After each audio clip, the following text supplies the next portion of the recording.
I watched my Uncle Ted shift uncomfortably in his chair as the HR director handed him his employee badge. The Westbrook Innovations logo, my company's logo, gleamed under the fluorescent lights. His eyes finally met mine through the glass, partition of my corner office, and there was no smugness in them now, only humiliation. Just 8 months earlier at our family's Thanksgiving dinner, he had laughed openly at my business plan. A tech startup? Come on, Ashley, that's not a real business. It's just an expensive hobby. You should focus on something practical, like getting promoted at your day job. What Ted didn't know then was that I had already secured my first major investor, developed a working prototype, and was only weeks away from quitting my corporate job. He also didn't know about the financial catastrophe about to hit his own career, or that he would soon be begging me for employment. I took a slow sip of coffee from my CEO mug and smiled. Sometimes justice arrives in the most unexpected packages. I'd love to know which corner of the globe you're watching from. And if this story speaks to you, make sure to subscribe. Tomorrow's video is one you absolutely can't miss. The conference room of Westbrook Innovations buzzed with anticipation as I reviewed the quarterly figures on my tablet. 60 employees. Now, up from the initial team of 5 I'd assembled in my apartment just 18 months ago. Revenue growth exceeded projections by 22%, and an acquisition offer from TechSphere Industries that would make even the most skeptical family members jaw drop, including Uncle Ted's. The marketing campaign for Q3 is ready for approval, Ashley, said Zoe, my chief marketing officer and former college roommate, who had believed in my vision when few others did. She slid a folder across the polished oak table we'd rescued from a bankruptcy auction when we were still bootstrapping every expense. Thanks, Zoe.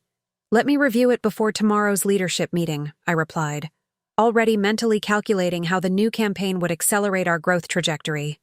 My phone buzzed with a text from my mother. Ted called again. Please call him back. I suppressed a sigh and tucked the phone away. That was the third message this week about my uncle's sudden interest in catching up. 4 months after losing his VP position at Meridian Financial, Ted was still unemployed, and apparently now desperate enough to reach out to his hobby-pursuing niece. Everything okay? Asked Daniel, our CTO and my right hand since the beginning. Fine, I said, straightening my posture. Just family stuff. Let's get back to these projections. But my mind drifted back to that Thanksgiving dinner at my parents' suburban home in Connecticut.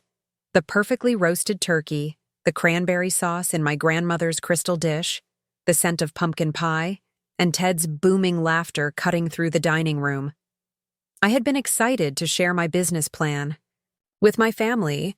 After years of working at Crestview Consulting, analyzing other people's businesses, and watching my ideas make millions for corporate clients, I had finally gathered the courage to build something of my own. Westbrook Innovations would develop a revolutionary AI platform for small businesses, making enterprise-level technology accessible to mom-and-pop shops across America. Can you pass the gravy, please? I had asked that evening, trying to redirect the conversation after sharing my startup plans. Sure thing, Ted had replied, his voice dripping with condescension. You'll need all the sustenance you can get for your little, what are we calling it, a company? He chuckled, looking around the table for support. My cousin Benjamin snickered obligingly while my Aunt Patricia smiled politely. It's not little, actually, I countered, keeping my voice steady despite the heat rising to my cheeks. We've already developed a working prototype, and I have meetings with 3 venture capital firms next month. Ted had waved his hand dismissively. Ashley, I've been in business for 25 years. VP at Meridian Financial. Do you know how many bright-eyed youngsters I've seen come through with the next big thing? Most fail within a year. This is different, I insisted, gripping my napkin under the table. We're solving a real problem for an underserved market. Honey, my Aunt Patricia interjected in what she probably thought was a helpful tone. Maybe Ted could look over your business plan, give you some pointers? Ted had smiled, all teeth and superiority. Of course, always happy to help. Though, I'd recommend focusing on climbing the ladder at Crestview instead. You've got a steady paycheck there. This startup stuff is really more of a hobby until proven otherwise. The table had fallen silent. My father, ever the peacekeeper, had quickly changed the subject to the Patriots' chances at the Super Bowl. My mother had squeezed my hand under the table in silent support. Later that night, as I helped with the dishes, Mom had whispered, "Don't listen to Ted. He's always been threatened by anyone who might outshine him." "I know," I'd replied, scrubbing a particularly stubborn cranberry stain from a white porcelain plate. "But don't worry. I'm not changing my plans." What I didn't tell her was how Ted's dismissal had crystallized something in me. His condescension had transformed my determination into something steelier, more resolute. I would succeed not just for myself, but to prove him wrong. 3 weeks after that Thanksgiving dinner, I had quit my job at Crestview. By Christmas, I had secured $1.2 million in seed funding. By Valentine's Day, we had launched our beta version with 30 test clients. By Easter, we had moved into real offices and hired our 10th employee. The knock at my office door jolted me back to the present. My assistant Lauren stood in the doorway. "Sorry to interrupt, but HR needs your final approval on the new hiring batch," she said, placing a folder on my desk.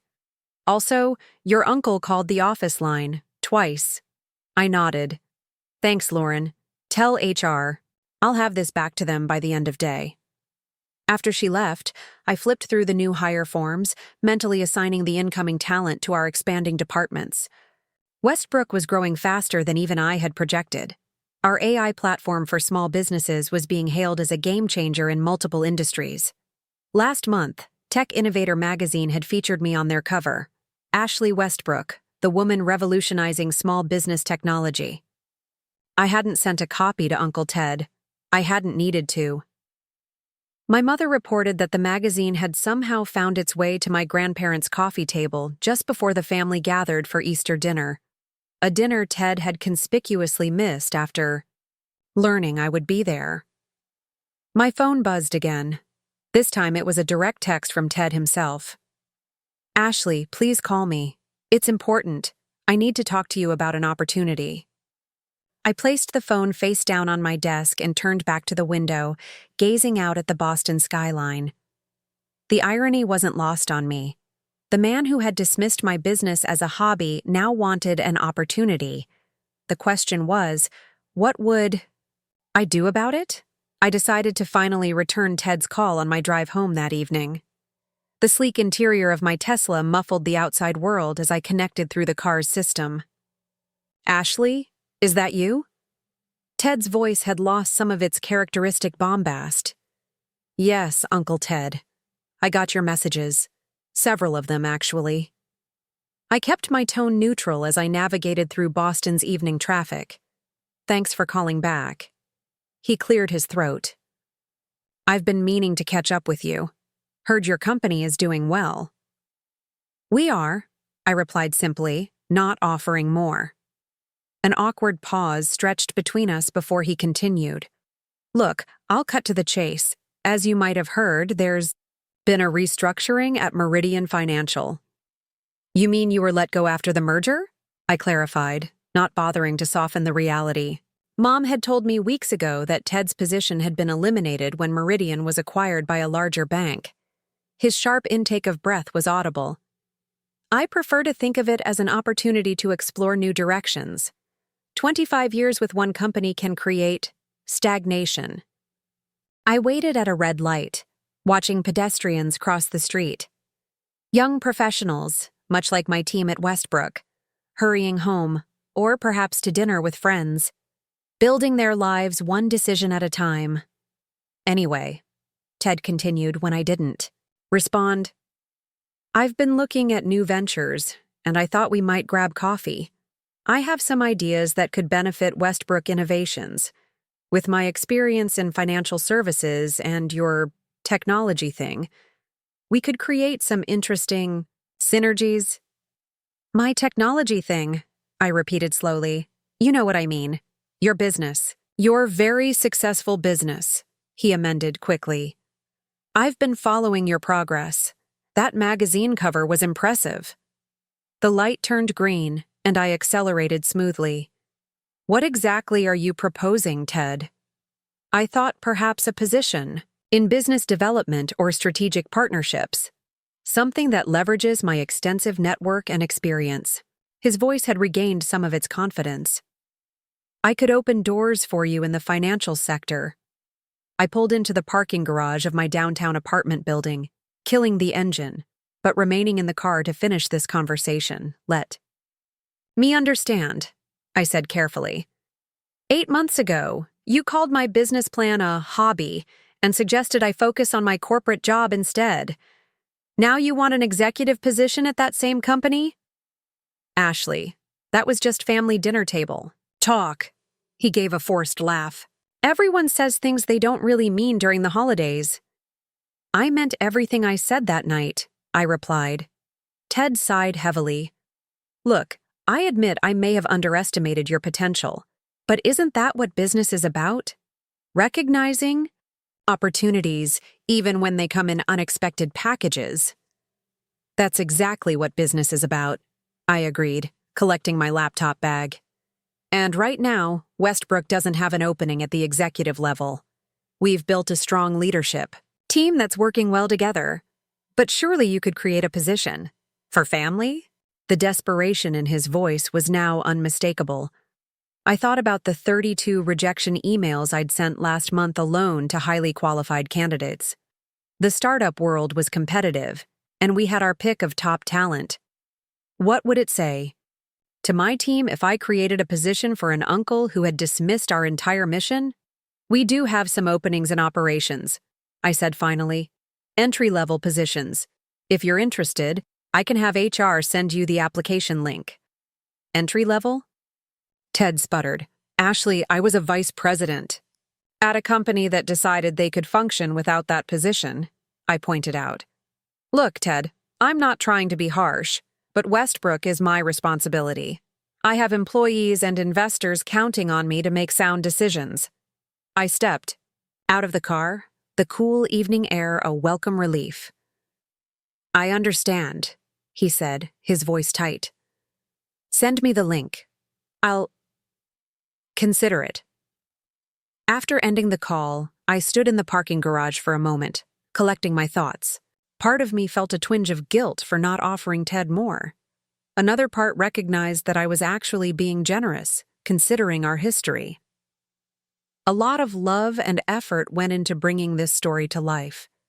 If you're enjoying it, we'd be so grateful if you'd subscribe to our channel.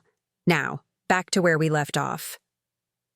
The next morning, Lauren informed me that Ted had not only applied for our operations associate position, but had sent a follow-up email emphasizing his willingness to start wherever needed. The desperation was palpable, and my HR director, Vanessa, seemed perplexed when she brought his application to my attention. This candidate is significantly overqualified, she noted, sliding his resume across my desk. And he shares your last name? Relative? My uncle, I confirmed. Ah. Her expression remained professionally neutral, but her raised eyebrows spoke volumes. Should we prioritize his application? I considered the question carefully. Ted's financial experience didn't directly translate to our operations needs. His corporate approach might even clash with our startup culture. But he did understand business fundamentals, and perhaps most importantly, he was family, despite everything. Interview him like any other candidate, I decided. If he's the best fit, hire him. If not, don't. Vanessa nodded, clearly relieved I wasn't asking for preferential treatment. One more thing, she added. The position he applied for involves managing the mailroom and office supplies, among other operational duties. It's usually filled by recent graduates. Is he aware of that? I thought back to Ted's desperation on the phone, his willingness to start wherever needed. I believe he is, I replied, but make sure it's clarified during the interview. 2 days later, Vanessa reported that Ted had interviewed well despite initially seeming shocked at the position's responsibilities. He recovered quickly, though, she noted. Said he was looking for a fresh start and wanted to learn your business from the ground up.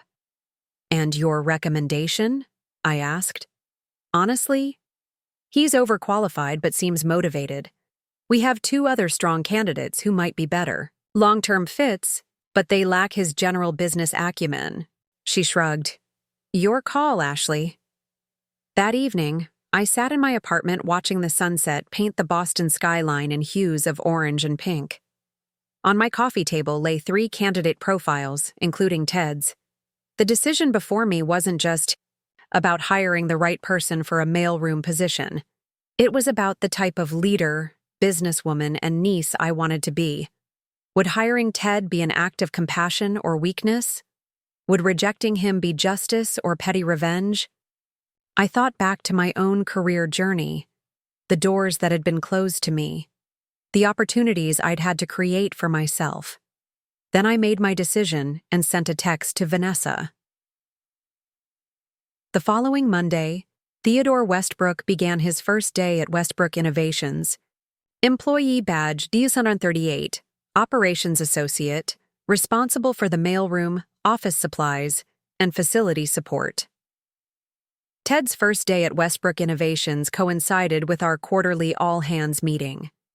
I watched from the stage as he slipped into the back of our open-concept gathering space, trying to blend in with employees a decade or 2 younger. His normally immaculate Brooks Brothers suit had been replaced with business casual attire that still somehow looked too formal among our startup's relaxed dress code. Q2 has exceeded our projections by 17%, I announced to enthusiastic applause. And today, I'm excited to share that we've officially signed an exclusive partnership with Rivera Tech to integrate their payment processing system into our platform. The room erupted in cheers. The Rivera deal had been a major win, one that would significantly expand our market reach.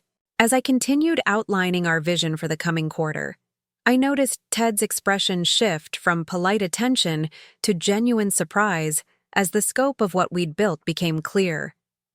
After the meeting, I deliberately made my way through the crowd, stopping to chat with various team members before approaching him. "How's the first day going?" I asked, keeping my tone professional. "It's illuminating," Ted replied, straightening his posture. "I had no idea you'd grown to this scale so quickly." 18 months, I confirmed, though it feels longer sometimes. An awkward silence stretched between us before he cleared his throat. "That Rivera partnership sounds significant." "It is. We beat out 3 larger competitors for the exclusive integration." I couldn't help the pride that crept into my voice. Their CEO specifically mentioned our innovation pipeline as the deciding factor. Ted nodded, a complicated mix of emotions, crossing his face. "Congratulations, Ashley. That's impressive business development." "Thanks. I should get back to my next meeting," I said, gesturing toward the conference rooms. "Vanessa will make sure you're settled in with everything you need." As I walked away, I heard a young developer ask Ted, "So, how do you know Ashley? Am I her uncle?" He replied, his voice carrying a note of something I couldn't quite identify. Pride? Embarrassment? Perhaps both. Throughout that first week, I received periodic updates from Vanessa and Marcus, our operations manager and Ted's direct supervisor. The reports were surprisingly positive.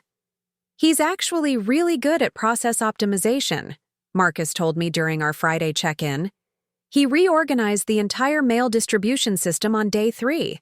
It's saving us about 2 hours of processing time daily." "That's unexpected," I admitted. "I think he's trying to prove himself," Marcus observed, though he did make Devin cry when he reorganized the supply closet without asking. I winced. Was it handled? Yeah, Ted actually apologized once I explained our collaborative culture. Said he was used to a more top-down decision-making environment and was adjusting. Marcus shrugged. Growing pains, but nothing serious.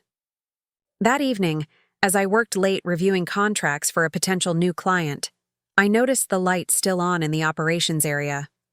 Through the glass partition, I could see Ted meticulously organizing packages for Monday delivery. I hesitated, then decided to check in. As I approached, he looked up, clearly surprised to see me. "Long first week?" I asked, leaning against the doorframe. Ted straightened, running a hand through his thinning hair. "Just wanting to get ahead on Mondays. Distribution. You have a major shipment coming from your hardware supplier." I raised an eyebrow. "You've already memorized our vendor shipping schedules?" "It's my job to know," he replied simply. Then, after a pause, "And I wanted to make sure I'm adding value." The vulnerability in that statement caught me off guard. For as long as I could. Remember, Ted had been the epitome of corporate confidence, sometimes tipping into arrogance. Seeing him now, concerned about proving his worth in an entry-level position, shifted something in my perception. "The team says you're doing well," I offered. "The new distribution system is apparently quite efficient." A small smile played on his lips. 25 years in corporate America teaches you a thing or two about efficiency." He hesitated before adding, "Though I'm still adjusting to some aspects of startup culture. Your team expects a lot of collaboration." "That's by design," I explained. "Open communication prevents silos and fosters innovation. It's actually one of our core values." Ted nodded thoughtfully. "At Meridian, the emphasis was more on hierarchy and protocol, clear lines of authority." He glanced around the modern, open office space. "This is different. Not bad different, just different." I studied him for a moment, curiosity getting the better of me. "Can I ask you something, Ted? Why did you take this job? You must have had other options, even in this market." He carefully placed a package in its designated bin before answering. "Would you believe me if I said I wanted to understand what you've built? To see firsthand what makes this place special enough to land on the cover of Tech Innovator?" "Is that the only reason?" I pressed. Ted sighed, his shoulders dropping slightly. "No. The truth is, the merger at Meridian exposed some gaps in my skill set. Digital transformation, API integration, cloud architecture.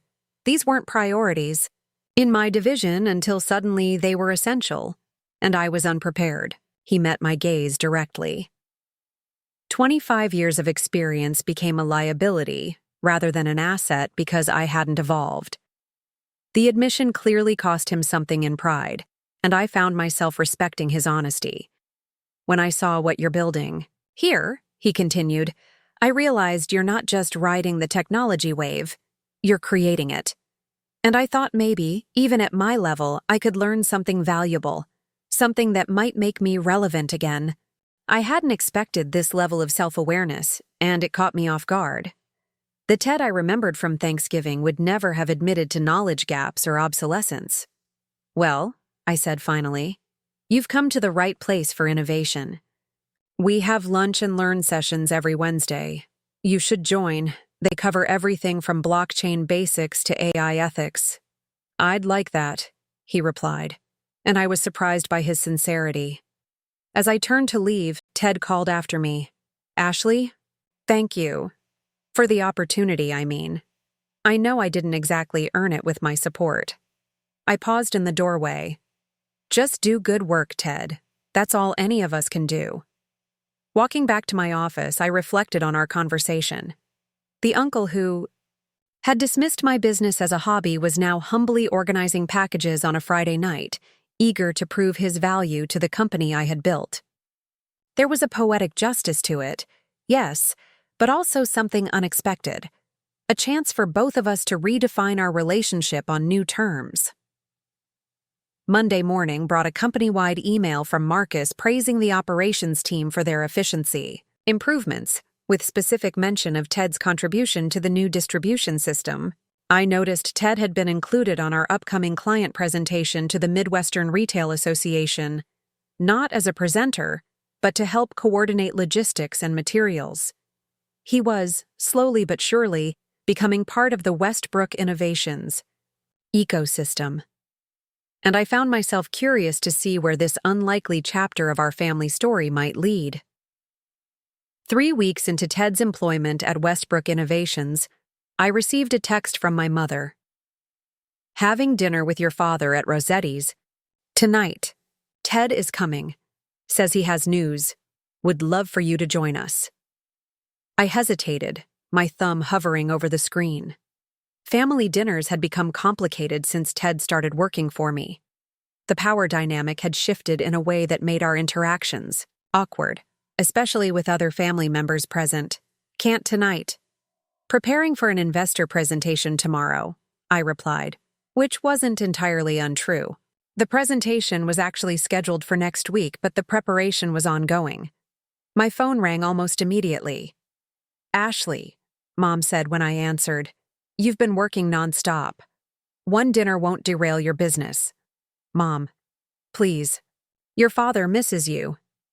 And I think Ted wants to, well, I think he wants to clear the air." I sighed, knowing I'd already lost this battle. "Fine. What time?" 7. "And wear something nice. Not your usual power suit." I arrived at Rossetti's, a high-end Italian restaurant in the heart of Boston, at precisely 7:05 p.m., late enough to make a point, but not so late as to appear rude. The maitre d' led me to a corner table where my parents and Ted were already seated, wine glasses in hand. "There she is." My father stood to greet me with a warm hug. At 65, Thomas Westbrook still maintained the vigorous physicality of his younger days, though his once dark hair had turned completely silver. The busy CEO graces us with her presence. "Hi, Dad." I returned his embrace before kissing my mother's cheek. "Mom, you look lovely." Ted rose somewhat stiffly. "Ashley." "Ted." I nodded, taking the remaining seat. My mother, ever the peacemaker, immediately filled the awkward silence. "We ordered the calamari to start. Remember how you loved it here when we celebrated your college graduation?" "That was almost 10 years ago, Mom," I said, accepting the menu from our server. "Some things never change," she replied with a pointed look. "Like good food and family." My father raised his glass. "To family dinners. They don't happen often enough these days." We clinked glasses, the ritual providing a momentary reprieve from the underlying tension. I studied Ted over the rim of my wine glass. He looked different somehow, more relaxed despite the circumstances. His usually stern expression softened slightly. "So," my father continued, "Ted's been telling us about his new position at Westbrook Innovations. Sounds like you've built quite an operation, Ashley." "We've grown faster than projected," I acknowledged. "The market response has been strong." "Ted says your office is nothing like the corporate setups he's used to," Mom added. "Something about walls made of whiteboards and dogs at work?" "We have an open design concept," I explained. "And yes, we're pet-friendly on Fridays. It boosts morale and actually increases productivity." Ted cleared his throat. "The environment is energizing. Different from what I'm accustomed to, but I can see how it fosters creativity." This diplomatic assessment surprised me. I had expected him to make some veiled criticism about millennial workspaces or lack of professionalism. "Ted's been telling us about your partnership with Rivera Tech," my father said. "Says it's a game changer for small businesses." I glanced at Ted, surprised he had been discussing business specifics with my parents. "It's a significant integration. Yes, small businesses can now access enterprise-level payment processing without the usual barriers." "I've been learning about API integrations," Ted offered. "Marcus has been quite helpful in explaining the technical aspects." My mother beamed. "Isn't this wonderful? The family discusses business together. It reminds me of when your grandfather would talk about his construction company at Sunday dinners." The comparison made me uncomfortable. My grandfather had built a successful regional construction firm that my father had eventually sold to a national conglomerate after inheriting it. The implicit suggestion that Ted was now part of my business legacy felt presumptuous. "It's not quite the same, Mom," I said carefully. "Ted works in operations. He's not involved in strategic decisions." A flicker of something, hurt perhaps, crossed Ted's face before he composed himself. "True. I'm still learning the basics of the business." The calamari arrived, temporarily diverting attention. As we served ourselves, my father broached the subject I had been dreading. "Ted mentioned you might be considering an expansion into financial services technology. That's his area of expertise, you know." I set down my fork. "We're exploring several vertical markets. Nothing's been decided." "But if you do move in that direction," my father pressed, "Ted's experience could be valuable. 25 years at Meridian Financial, that's a wealth of knowledge." "Dad?" "Actually," Ted interjected, "that's what I wanted to discuss tonight." He turned to face me directly. "Ashley, I'm not asking for a promotion or special treatment. But I've been auditing those Wednesday lunch and learns you mentioned, and I've enrolled in a night course on financial technology innovations at Boston University." This revelation caught me by surprise. "You have?" He nodded. "I've realized there's a significant gap between traditional banking services and what small businesses actually need. Your platform is addressing part of that gap, but there's potential for more specialized financial tools." Now he had my attention. "What kind of tools?" "Automated cash flow prediction models specifically calibrated for seasonal small businesses. Inventory financing that adapts to real-time sales data. Micro-lending protocols that don't require traditional collateral assessment." Ted's eyes lit up with genuine enthusiasm. "The kinds of services Meridian always considered too niche to be profitable, but with your technology infrastructure could be delivered at scale." I studied him, trying to reconcile this engaged, forward-thinking Ted with the dismissive uncle. "From Thanksgiving. These sound like ideas you've been considering for some time." He had the grace to look slightly embarrassed. "I've had concepts for years. Meridian wasn't interested in serving smaller clients, but watching how your platform operates, I can see the potential for implementation." Ted's prepared quite a detailed overview, my father added, clearly proud of his brother-in-law's initiative. "Very impressive stuff." My mother reached across the table to squeeze my hand. "Wouldn't it be wonderful if you two could collaborate? A real family business." I carefully extracted my hand. "That's not how business decisions are made, Mom. We have processes, investor considerations, a product roadmap." "Of course," Ted interrupted. "I'm not suggesting circumventing any of that. I've prepared a formal proposal for Marcus to review through proper channels.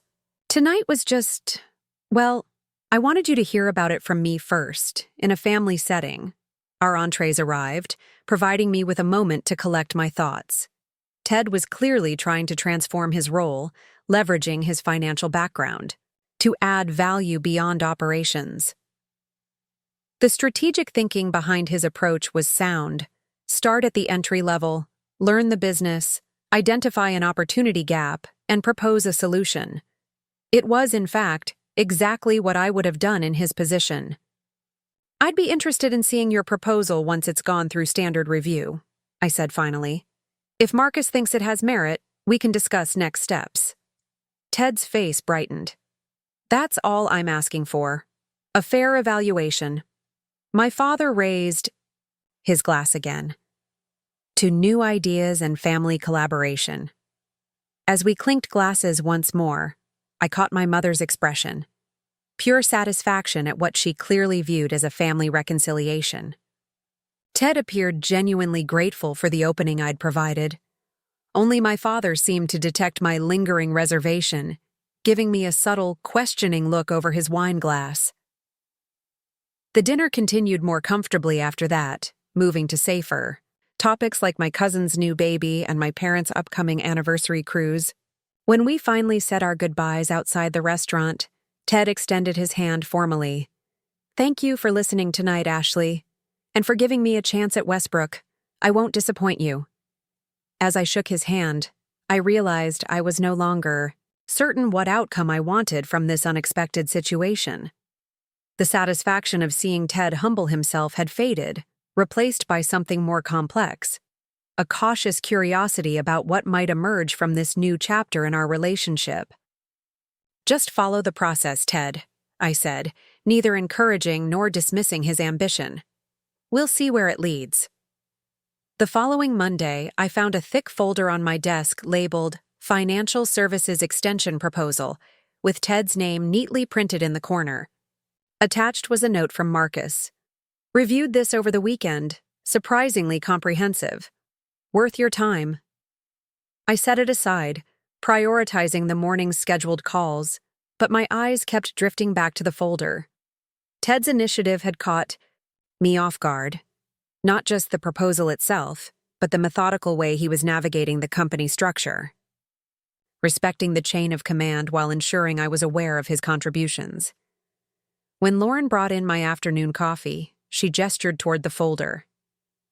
"Marcus has been raving about that proposal. Says it's genius with a touch of old school. Wisdom." His words, not mine. "Old school wisdom," I repeated, taking the coffee. "That's one way to describe Ted." "Is it weird?" she asked, then immediately backtracked. "Sorry, that's probably too personal." "What? Having my uncle work here?" She nodded, looking slightly embarrassed at her own curiosity. I considered the question. It was at first, less so now. I picked up the folder. "Thanks for the coffee." Once alone, I finally opened Ted's proposal. The executive summary was concise and compelling. Westbrook Innovations could extend our small business platform to include specialized financial tools that traditional banks deemed too costly to develop for smaller clients.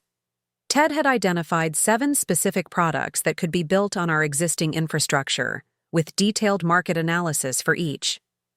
What impressed me most wasn't the concepts themselves, though they were solid, but the way Ted had integrated them with our current technology framework. He had clearly spent considerable time understanding how our platform operated, its strengths and limitations. The proposal even included a section addressing potential regulatory hurdles with strategies for compliance. This wasn't the work of someone just trying to elevate his position. This was thoughtful, strategic problem-solving from someone who genuinely understood both the financial industry's gaps and our company's capabilities. I was still reviewing the details when Zoe knocked on my doorframe. "Got a minute?" "Sure," I said, closing the folder. "What's up?" "You know how we've been struggling to articulate our value proposition to traditional financial institutions?" She dropped into a chair across from me. "I just had the most interesting conversation with your uncle." I raised an eyebrow. "Ted?" He explained the risk assessment model that major banks use for small business lending, the actual formulas and decision trees. It's far more complex than I realized, and it helped me understand why our platform seems so revolutionary to them. She leaned forward. "I've been marketing the wrong benefits to the wrong people within those organizations." "Interesting," I said cautiously. "And Ted offered this information unprompted." I was in the break room complaining about my meeting with First National, and he just started breaking down their likely objections based on their internal structures. Zoe grinned. 25 years on the other side gives him useful insights. After she left, I sat contemplating this new development. Ted wasn't just doing his assigned job. He was finding ways to add value across departments, sharing institutional knowledge that no one else on our young team possessed.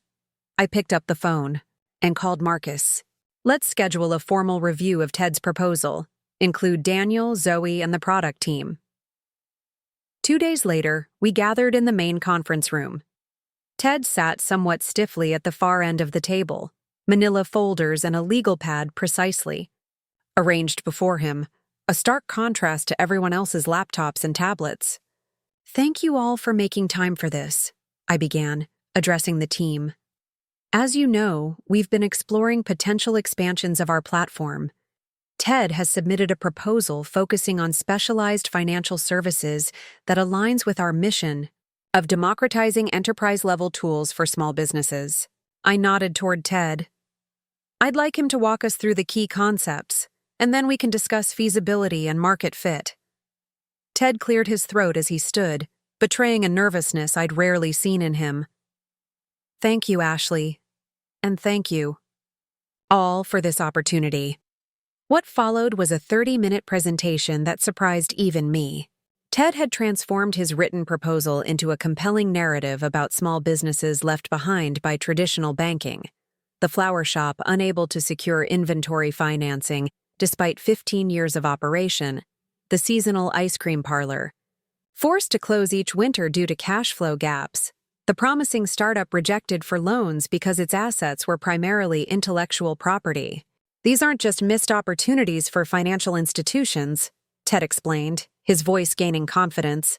They're market failures that harm communities and stifle innovation. Westbrook's platform is uniquely positioned to address these gaps, not by replacing banks, but by creating bridges between outdated financial models and modern business realities. The room was completely engaged.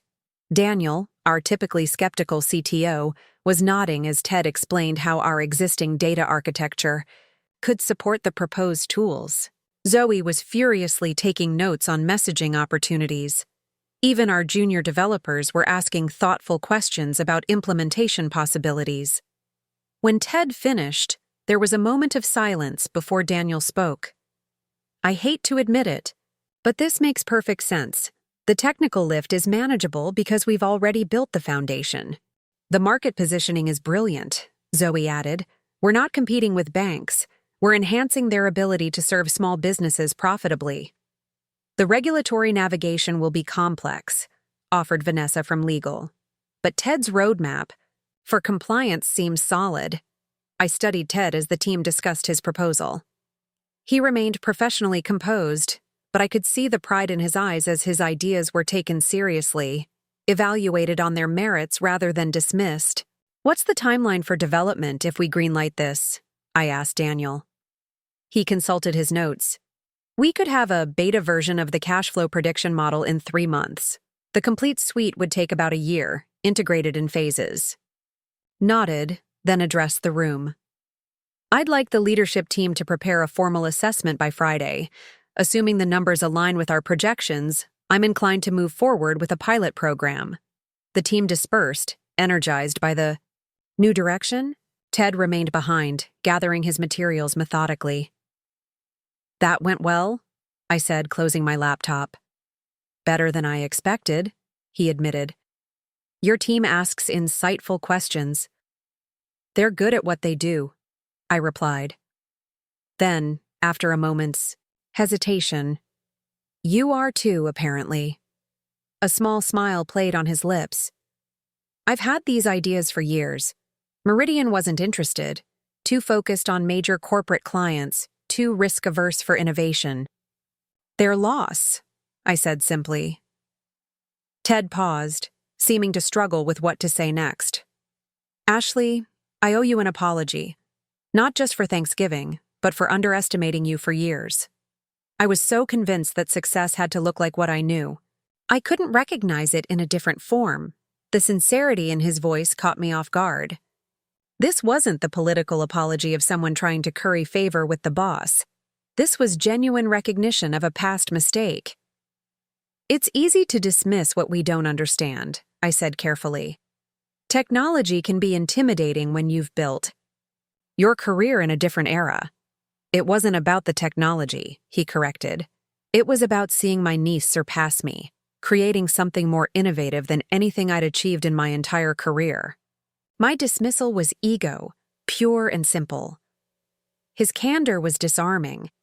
I had expected eventual acknowledgement of my success, but not this level of self-awareness.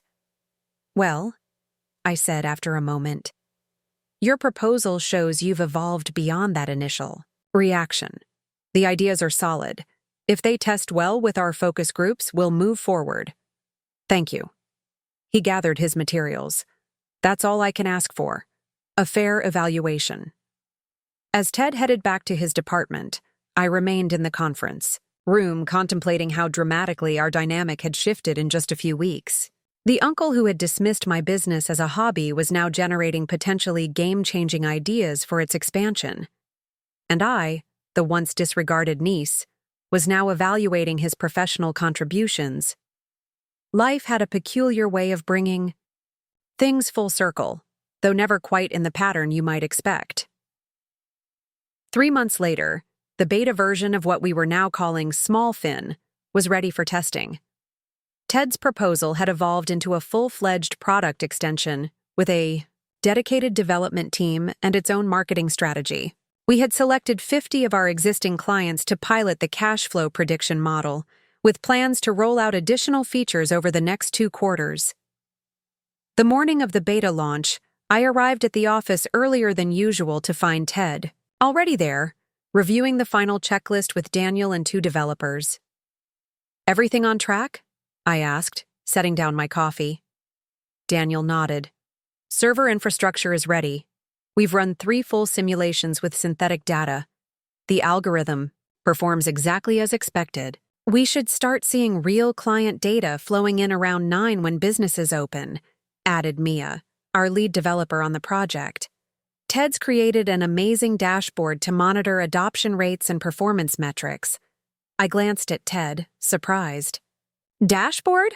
That wasn't in the project scope." Ted shrugged, trying to appear casual, though I could see his pride. "I took one of those internal coding boot camps you offer, built a basic monitoring tool that Mia and her team enhanced. Thought it would be useful to track real-time engagement." This was yet another unexpected development. Ted, who at Thanksgiving had barely understood what a startup did, had learned enough coding to build a functional dashboard. The transformation was remarkable. "Show me," I said, gesturing toward the nearest monitor. The dashboard was elegantly simple, a real-time visualization of user engagement, system performance, and preliminary feedback metrics. Nothing revolutionary, but impressively functional for someone who had never coded before. "We go live in 40 minutes, Daniel noted, checking his watch. "Want to send out the official internal announcement, Ashley?" "Actually," I said, making a spontaneous decision, "I think Ted should do the honors. It's his brainchild, after all." Ted looked genuinely startled. "Are you sure? This is a significant company milestone." "I'm sure," I confirmed. "Draft the announcement and send it to the all-staff list. Keep it brief, but make sure everyone understands the significance of what we're launching." After they left to make final preparations, I retreated to my office, reflecting on the journey that had brought us to this point.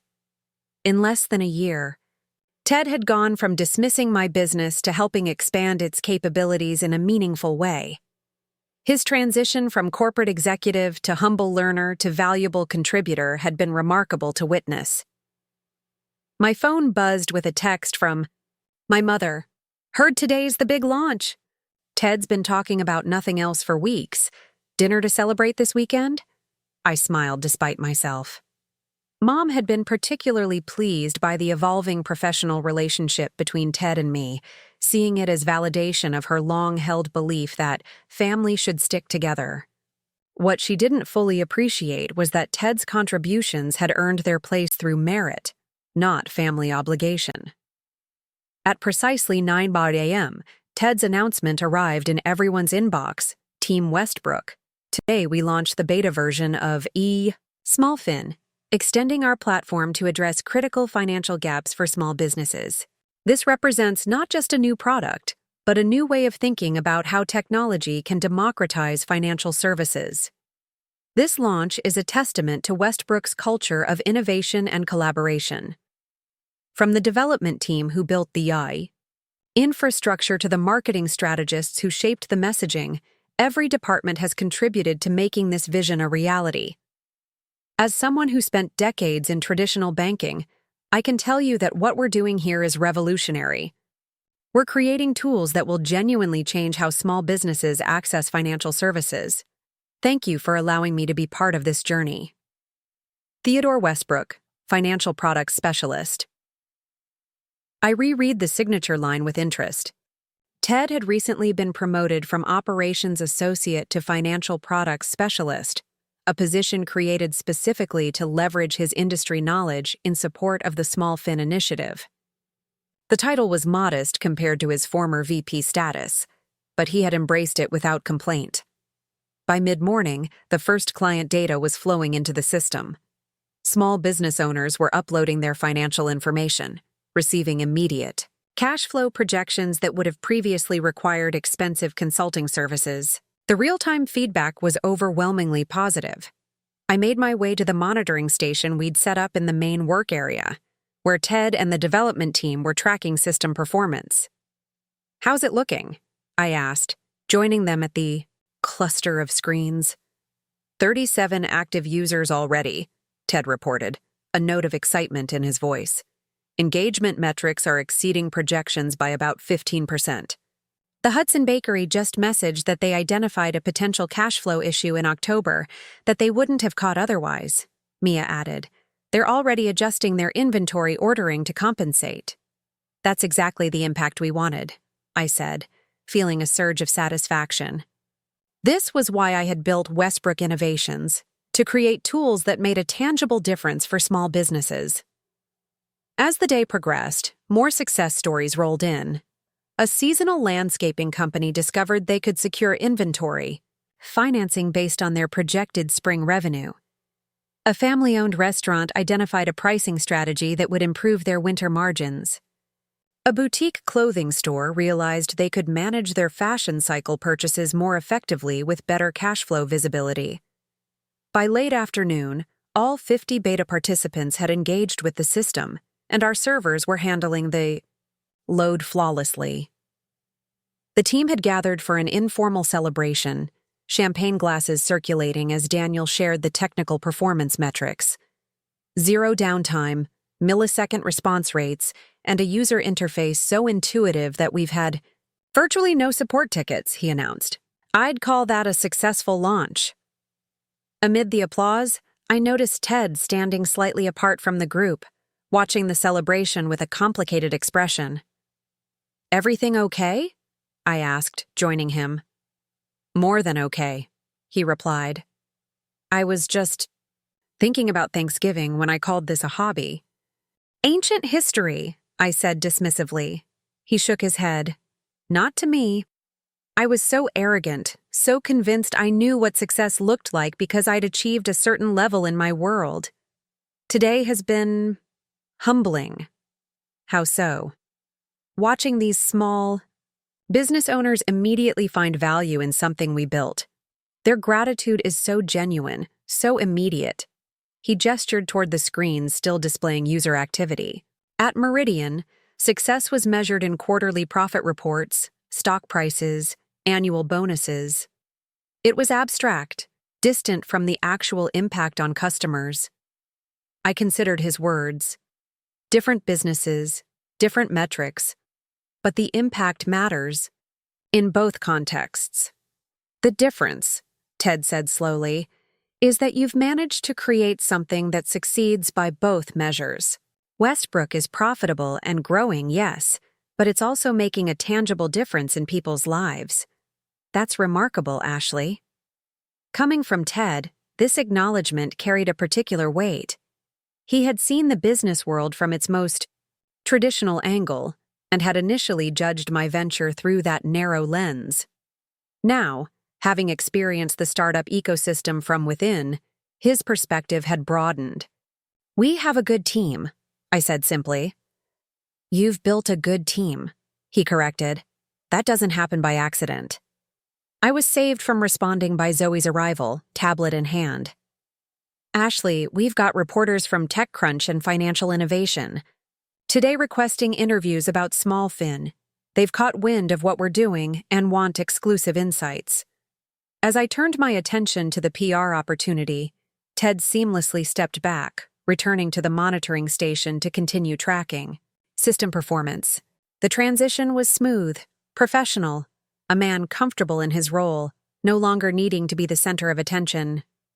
Later that evening, as the office gradually emptied and the launch day excitement settled into satisfied exhaustion, I found Ted still at his desk, reviewing user feedback and making notes. "You should go home," I said, pausing in the doorway. "Celebrate. You've earned it." He looked up, the familiar determined expression softening slightly. "Soon. I want to categorize these feedback points for tomorrow's debrief. There are patterns emerging that could help with the next phase." I nodded, recognizing the dedication that had transformed him from reluctant mailroom employee to valued team member. "Don't stay too late. We need you fresh for Phase 2 planning." As I walked toward the elevator, I reflected on how thoroughly my expectations had been upended. I had hired Ted partly out of family obligation, partly out of a desire to prove myself to the man who had dismissed my ambitions. I had anticipated either failure or grudging competence. Instead, I had gained a colleague whose unique perspective was actively enhancing our business. The line between personal vindication and professional respect had blurred, replaced by something more complex and, ultimately, more valuable. By the 6-month mark, SmallFin had expanded from 50 beta users to over 3,000 clients, with a waitlist growing daily. What had begun as Ted's proposal was now Westbrook Innovations' fastest-growing product line, attracting attention from industry analysts and potential investors alike. The morning of our quarterly board meeting, I found myself reviewing the SmallFin performance metrics with a sense of satisfaction. The projections had been conservative. The actual adoption rate was nearly double what we had anticipated. More importantly, the client testimonials were compelling. Small businesses reporting tangible improvements in their financial stability, access to capital, and strategic planning capabilities. "You ready for this?" Zoe asked, poking her head into my office. "The board's going to be thrilled with these numbers." "I think so," I replied, gathering my presentation materials. "Is Ted still planning to join for the SmallFin segment?" "He's already in the conference room, setting up his portion. Seems nervous." I smiled slightly. "His first board presentation. It's a big step." "Speaking of steps," Zoe said, lowering her voice, "have you considered Marcus's suggestion about Ted's role?" Last week, Marcus had raised the possibility of creating a more formal leadership position for Ted, Director of Financial Products, to acknowledge his growing contribution to the company. The proposal made sense from a business perspective, but I had been hesitant, concerned about the appearance of nepotism. "Still thinking about it," I said non-committally. "Let's get through today first." The boardroom was already filled with our investors and advisors when I arrived. Ted stood near the presentation screen, looking uncharacteristically uncertain in his newly purchased suit, still formal by startup standards, but less corporate than his previous attire. He had made efforts to adapt to our culture, just as our culture had adapted to incorporate his expertise. "Good morning, everyone," I began once we were all seated. "We have considerable ground to cover today, but I'd like to start with our most significant development this quarter, the expansion of SmallFin and its impact on our overall growth trajectory." I presented the core business metrics first: user, acquisition rates, revenue growth, operational efficiency improvements, before transitioning to the SmallFin-specific data. For the detailed breakdown of our financial products division, I'd like to introduce Theodore Westbrook, our financial products specialist and the architect of the SmallFin initiative. Ted stepped forward, his initial nervousness giving way to confidence as he began outlining the statistical success of the platform. His presentation style was more formal than our usual approach, but the content was compelling. Clear metrics demonstrating how SmallFin was not only growing our user base, but deepening engagement with existing clients. "What makes these numbers particularly significant," Ted explained, highlighting a graph showing retention rates, "is that we're seeing a 94% renewal rate among SmallFin users, compared to 82% for our core platform alone. When small businesses implement these financial tools, they become significantly more integrated with our ecosystem." James Chen, our lead investor, leaned forward. "These are impressive figures, Theodore. What's driving this exceptional retention?" necessity. Paired with accessibility, Ted replied without hesitation. Traditional financial institutions typically require small businesses to adapt to their standardized processes. We've inverted that model, creating financial tools that adapt to the unique patterns of each business. He clicked a slide showing user testimonials. The flower shop that can now secure inventory financing based on wedding season projections. The food truck that can smooth cash flow despite weather dependencies. These aren't just convenient features, they're survival tools for these businesses. The conviction in Ted's voice was unmistakable. What had started as a strategic career move had evolved into a genuine passion for helping small businesses navigate financial challenges. His corporate banking experience, once a symbol of the very system these businesses struggled against, had become a valuable asset in creating solutions. "What's the competitive landscape look like?" asked Miranda Jeffries, another board member. "This seems like an innovation that larger financial technology companies would be eager to replicate." I nodded to Ted, encouraging him to address the question. "We actually welcome competition in this space," he said, surprising me slightly. "The market gap is significant enough that multiple players could succeed. However, our advantage is the integration with the core Westbrook platform. These financial tools aren't standalone products, but extensions of an ecosystem our clients already trust." He clicked a new slide showing our development roadmap. Additionally, we're already developing the next generation of tools based on direct client feedback, features that address problems most financial institutions don't even recognize exist. As Ted continued fielding questions with increasing confidence, I found myself reflecting on his evolution. The uncle who had dismissed my business as a hobby was now passionately defending its innovation to some of the most discerning investors in the industry. The transformation was remarkable. After the meeting, as the board members filed out with enthusiastic handshakes and congratulations, James Chen lingered behind. "Ashley, a word?" he asked, gesturing toward the empty corner of the room. "Of course," I replied, joining him. "Thoughts on the presentation?" "Impressive across the board," he confirmed, "particularly the small fin metrics. Your uncle's contribution has been significant." I nodded cautiously, uncertain where this was heading. "Which brings me to a question," James continued. "Several of us were curious about Theodore's current position versus his apparent influence. Financial products. Specialist seems inadequate for the role he's playing." I had anticipated this observation. "We're considering organizational adjustments to better reflect current responsibilities," I said carefully. James raised an eyebrow. "I understand he's family, which can complicate matters. But from an investor perspective, properly acknowledging key contributors is essential for retention, especially when those contributors bring specialized knowledge that would be difficult to replace." "I'm well aware of Ted's value to the company," I assured him. "Good." James smiled slightly. "Because I've been in this business long enough to recognize when someone is instrumental to a product's success. Your uncle may have started in operations, but what he's building now deserves appropriate recognition and compensation." After he left, Ted approached, his expression a mixture of relief and pride. "That went better than expected," he admitted. "The board seems genuinely excited about the expansion possibilities." "They should be. The numbers speak for themselves." I gathered my materials, making a decision I had been postponing. "Walk with me? I want to discuss something."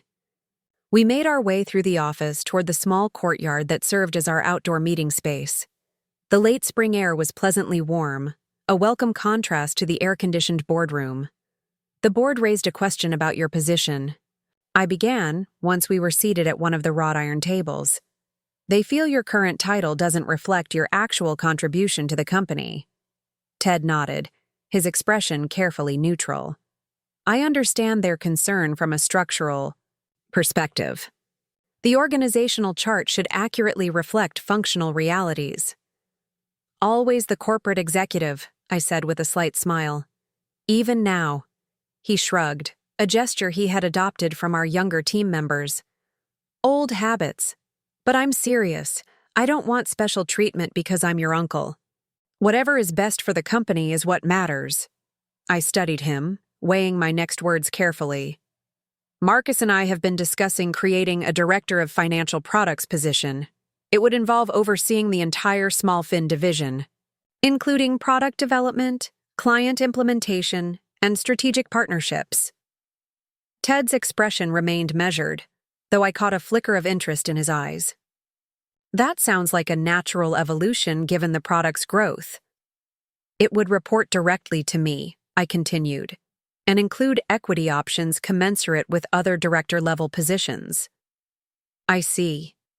He was silent for a moment, processing. And, you're considering me for this role? Not considering. Offering. I met his gaze directly. You've earned it, Ted. Not because you're family, but because you've created something valuable that's changing how we serve our clients.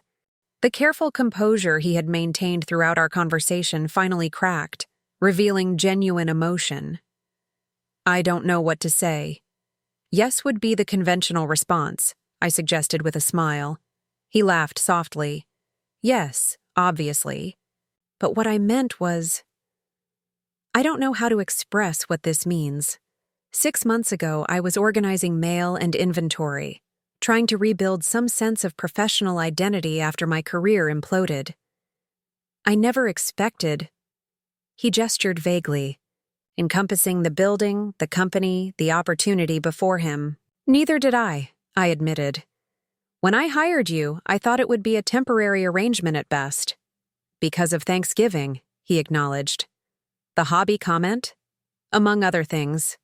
Ted nodded, understanding the unspoken history between us.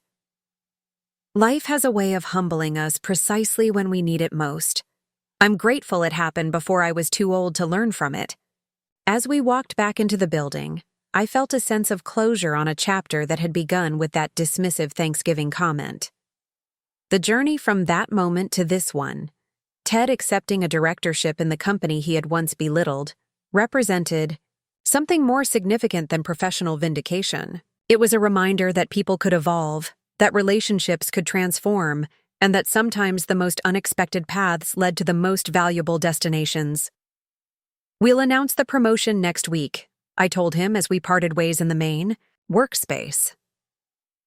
Be prepared for a company celebration. The team has grown quite fond of you.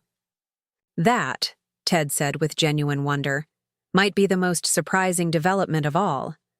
9 months into Ted's employment at Westbrook Innovations, 3 months after his promotion to Director of Financial Products, we faced our first significant crisis. An overnight server migration had corrupted key data in the Smallfin system, affecting nearly 500 clients at the beginning of their monthly financial planning cycle. I arrived at the office at 6:15 a.m. to find the crisis management team already assembled in the main conference room, developers hunched over laptops, customer service representatives preparing response scripts, and Ted standing at the whiteboard mapping out a recovery strategy. Current status? I asked, setting down my bag. We've isolated the corruption to the cash flow projection algorithms, Daniel reported, not looking up from his screen. The good news is client financial data is intact. The bad news is all projections generated in the last 12 hours are potentially inaccurate. How inaccurate? I pressed. Enough to impact business decisions, Ted answered grimly. We've identified 487 clients who ran projections during the affected window. Some of them will be making inventory or staffing decisions based on those numbers today. The severity of the situation was clear. Small businesses relied on our projections for critical operational planning. Inaccurate data could mean overstocking inventory, unnecessary staff reductions, or missed growth opportunities. Immediate action plan? I asked, studying the whiteboard where Ted had outlined a response framework. Three-pronged approach, Ted explained, gesturing to his diagram. Technical team focuses on restoring algorithm integrity and reprocessing affected data. Customer service initiates direct contact with all impacted clients, starting with those who made the largest projection. Requests. Meanwhile, I'm drafting a comprehensive explanation and remediation plan for broader distribution. I nodded, impressed by the thoroughness of the response. Timeline? We can restore system integrity within 2 hours, Daniel said. Reprocessing all affected data will take another 3. But the client communication needs to happen immediately, before businesses start making decisions based on faulty projections. Agreed, I said. I want personal calls to our highest volume users within the hour. Everyone else gets direct messages, through the platform and follow-up emails, absolute transparency about what happened, and when they can expect accurate data. The team dispersed to execute the plan, leaving Ted and me alone in the conference room. This is the moment that defines a financial service, he said quietly, erasing and redrawing part of his flowchart. Not when things go right, but how we respond when they go wrong. Speaking from experience? I asked. Ted nodded. Meridian had a similar incident in 2015. Interest calculation error affected thousands of commercial accounts. The leadership decided to fix it quietly and hope no one noticed the temporary discrepancy. Did it work? For about a week. Then a client with a financial audit discovered the irregularity, and suddenly we were dealing not just with a technical error, but a cover-up. Cost the company millions in settlements and immeasurable damage to client trust. I understood his point immediately. So we do the opposite. Total transparency, proactive communication, visible accountability. Exactly. Ted capped his marker. I've drafted a personal message to go out under my signature. I'd like you to review it before we send it. The message was direct and unambiguous. Ted explained what had happened, took full responsibility as Director of Financial Products, detailed the steps being taken to correct the issue, and committed to a specific timeline for resolution. No corporate jargon, no deflection of blame, no minimizing of the impact. This is good, I said after reading it. Really good. But you don't need to shoulder all the responsibility. This was a technical migration issue. Ted shook his head firmly. The product is my responsibility. The clients trust us with their financial planning. That trust runs through me. I studied him with newfound respect. This wasn't the corporate executive looking to protect his position or deflect blame. This was a leader genuinely concerned about the clients his product served. Approve it as written, I decided, and let me know which clients you want me to call personally. Over the next 5 hours, our office transformed into a focused crisis response center. Developers worked feverishly to restore algorithm integrity, while customer service representatives made hundreds of outbound calls. Ted personally contacted our 30 largest clients, spending nearly 10 minutes with each to explain the situation and answer questions. By early afternoon, the technical issues had been resolved, and corrected projections were being generated for all affected clients. The initial feedback from clients was cautiously positive. They appreciated the immediate notification and transparent communication about the problem. Looks like we weathered the storm, Daniel said during our 3 p.m. status update. System integrity is fully restored, all corrupted data has been reprocessed, and we've implemented additional safeguards for future migrations. Client response? I asked, turning to Vanessa, who had been overseeing the communication effort. Surprisingly understanding, she reported. Several actually commented that our handling of the issue increased their confidence in us. One called it refreshingly honest compared to traditional financial institutions. Ted, who had been quietly making notes, looked up. We should still conduct a full post-mortem, identify every contributing factor, and create protocols to prevent recurrence. Already scheduled for tomorrow morning, I confirmed. As the crisis mode gradually de-escalated and team members returned to their regular responsibilities, I found Ted in the small breakout room we used for client calls, reviewing a spreadsheet. of all affected clients and their current status. You can stand down, Director Westbrook, I said, leaning against the doorframe. Crisis averted. He looked up, the tension in his expression easing slightly. Not quite finished. I want to ensure every single client has received both the explanation and their corrected projections. The team can handle the follow-up, I pointed out. You've been here since 5 a.m. So have you, he countered. I smiled, acknowledging the point. True, but I'm the CEO. Early crisis management comes with the title. Ted saved his document and closed his laptop. I suppose I'm still adjusting to the idea that leadership doesn't mean doing everything yourself. Old habits from Meridian, where delegation was often seen as weakness. Another fundamental difference between corporate and startup cultures, I observed. Here, trying to do everything yourself isn't dedication, it's a bottleneck. He nodded thoughtfully. I'm learning. Slowly, perhaps, but learning nonetheless. We walked together toward the main workspace, where the normal buzz of activity was gradually returning. Several team members nodded respectfully to Ted as we passed, acknowledgement of his leadership during the crisis. You know, I said as we reached my office, your handling of this situation was exemplary. Taking ownership, transparent communication, personal outreach to key clients. These aren't approaches I would have associated with traditional banking executives. Ted laughed softly. That's because you never saw me in my element at Meridian. Despite the corporate culture, I always believed client relationships were built on trust.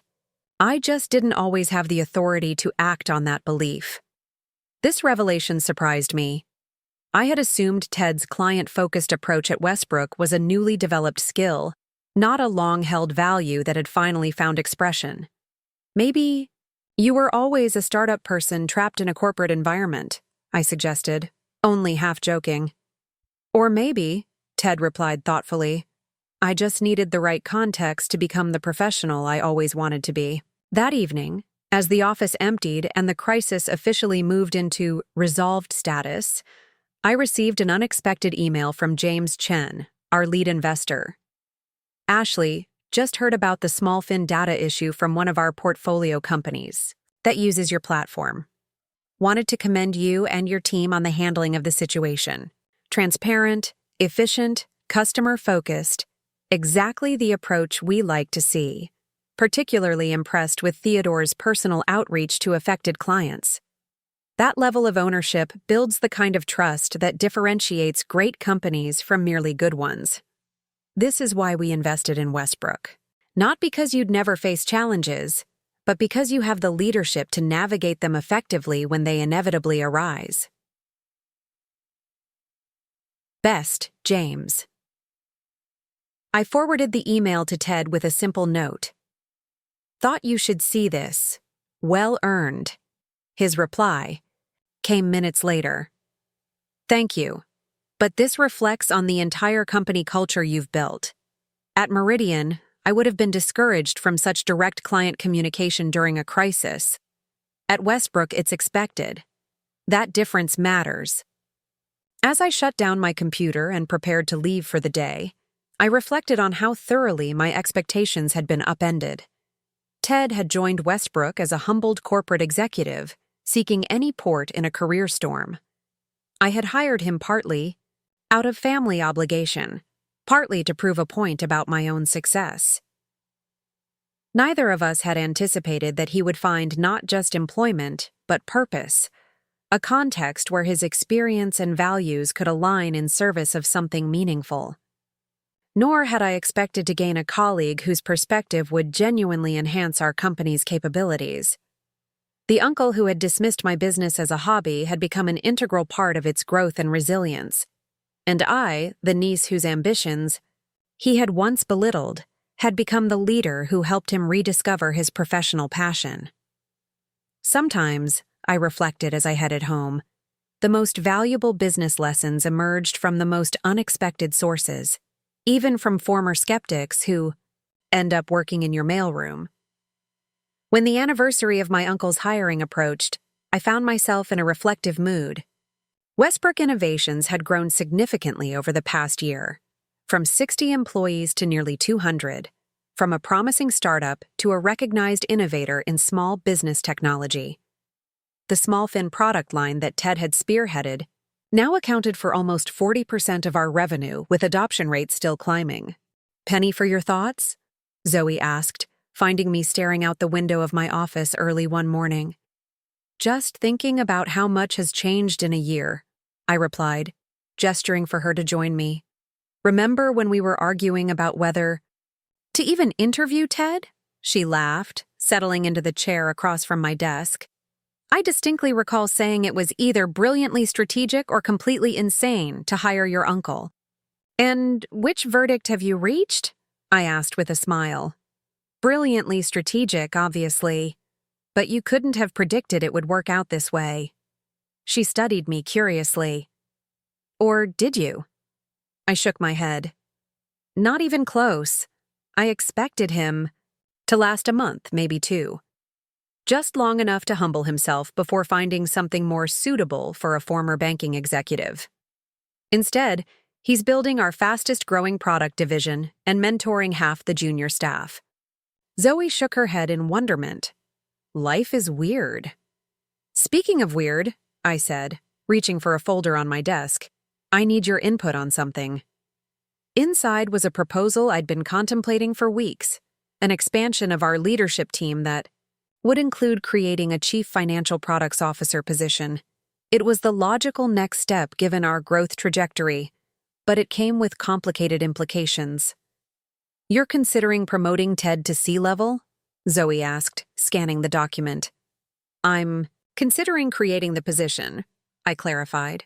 "Ted would be the obvious candidate, but it needs to be a business decision, not a personal one." Zoe looked up, her expression thoughtful. "The business case is solid. SmallFin is our growth engine. We're adding new financial products quarterly. And Ted has proven himself both strategically and as a leader." She closed the folder. "The question isn't whether the position makes sense. It's whether you're comfortable having your once skeptical uncle in your C-suite." Her directness was why I valued her perspective. Zoe had been with me since the beginning, one of the few people who knew the full history with Ted, including the dismissive Thanksgiving comment that had started it all. "That's what I've been wrestling with," I admitted. "Is it the right move for Westbrook, or am I still trying to prove something to the man who called my business a hobby?" "Maybe it's both," Zoe suggested. "Maybe the right business decision and your personal vindication happen to align." "Maybe," I conceded, not entirely convinced. "Talk to Ted," she advised, standing to leave. "You might be surprised by his perspective." I took her suggestion, scheduling a meeting with Ted for later that day. We met, not in my office, but at the small coffee shop across the street, neutral territory for a conversation that bridged professional and personal boundaries. "This feels suspiciously like a performance review," Ted observed as we settled into a corner table with our drinks. "Not exactly," I said, considering how to begin. "It's been almost a year since you started at Westbrook. I wanted to check in on a more personal level. See how you're feeling about the journey so far." Ted studied me with the perceptive gaze that had made him effective in banking and now served him well in our more dynamic environment. "This is about more than a work anniversary, isn't it?" I smiled slightly. "Direct as always. Yes, there's more to it." I took a sip of my latte, organizing my thoughts. "I'm considering creating a chief financial products officer position, and you would be the natural candidate. But before I bring it to the board, I wanted to have an honest conversation about our history." Ted nodded slowly. "Thanksgiving. The hobby comment." "Among other things," I acknowledged. "When you first came to work for me, there was an element of, I don't know, poetic justice in it. The uncle who dismissed my business is now working in my mailroom. But things have evolved far beyond that initial dynamic." "They certainly have," Ted agreed, his expression thoughtful. "Though I've never forgotten that starting point. It's been a humbling and educational journey." "That's what I'm trying to understand," I pressed. "How do you see your role at Westbrook? Now? Is it still a stopgap until something more suitable comes along? Or has it become something more significant to you?